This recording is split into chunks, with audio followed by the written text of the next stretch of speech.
À Paris, une attaque au couteau a fait un mort et 2 blessés samedi soir. Le parquet antiterroriste a été saisi. L'assaillant était connu des services de police. Plusieurs manifestations pro-palestiniennes ont eu lieu samedi en France, au Royaume-Uni et aux États-Unis. L'ancien président ukrainien Petro Poroshenko a été interdit de sortir du territoire. Il est accusé d'avoir cherché à rencontrer Viktor Orban, soutien du Kremlin. Un touriste allemand est mort samedi soir près de la Tour Eiffel à Paris lors d'une attaque au couteau. 2 autres personnes ont été blessées. L'assaillant, un Français né de parents iraniens, a été rapidement interpellé. Le parquet antiterroriste s'est immédiatement saisi de l'enquête. Connu et déjà condamné pour des faits de radicalisme islamiste, l'agresseur a été placé en garde à vue. Il souffrirait de troubles psychiatriques. L'attaque survient moins de 2 mois après celle d'Arras qui a coûté la vie à un enseignant et conduit au relèvement du plan Vigipirate au niveau maximal. Projet d'attentat déjoué en Allemagne. Un Irakien de 20 ans a été arrêté à Helmstedt, en Basse-Saxe. Il préparait un attentat au marché de Noël de Hanovre. Il y a quelques jours, 2 adolescents, un d'origine afghane et un russe, ont été arrêtés pour avoir planifié un attentat terroriste à Cologne. Depuis l'attentat du marché de Noël à Berlin en 2016, les autorités se montrent particulièrement vigilantes. L'attaque au camion bélier de Berlin avait fait 13 morts et plus de 50 blessés.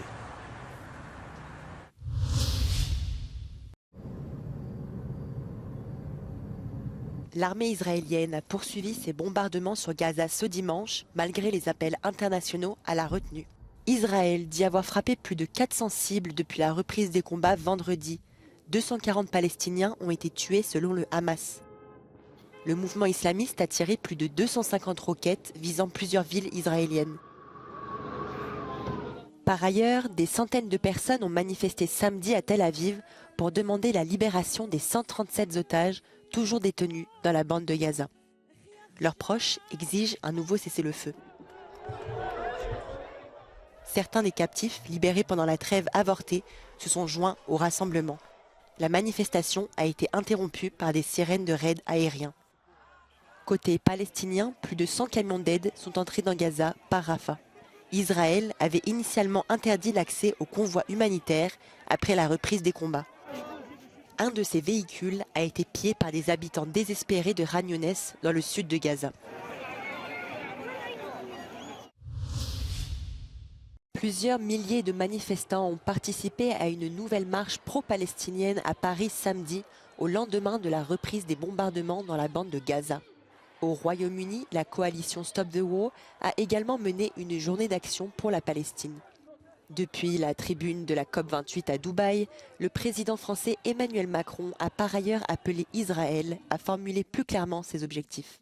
Je pense qu'on est à un moment où les autorités israéliennes vont devoir définir plus précisément leur objectif et l'état final recherché. La destruction totale du Hamas, qu'est-ce que c'est et est-ce que quelqu'un pense que c'est possible? Si c'est ça, la guerre durera 10 ans. À Washington, des centaines de personnes ont battu le pavé devant la Maison-Blanche. Brandis à bout de bras, des drapeaux palestiniens, des pancartes et des bébés factices enroulés dans des draps blancs tachés de sang. Leur revendication, la fin de la guerre à Gaza. L'ancien président ukrainien a été arrêté à la frontière. Il a été interdit de sortir du territoire. Les services de sécurité ukrainiens l'ont accusé samedi de vouloir rencontrer Viktor Orban, soutien du Kremlin. En effet, le Premier ministre hongrois rejette l'adhésion de l'Ukraine à l'Union européenne. Petro Poroshenko nie en bloc. Cette affaire serait un prétexte utilisé par Kiev pour écraser l'opposition, accuse son parti. Par ailleurs, le directeur général de l'AIEA a exprimé des préoccupations concernant la sûreté de la centrale nucléaire de Zaporijia. Toujours occupée par la Russie, la centrale a subi une panne électrique vendredi soir et a dû actionner ses propres générateurs. L'approvisionnement a été rétabli samedi matin.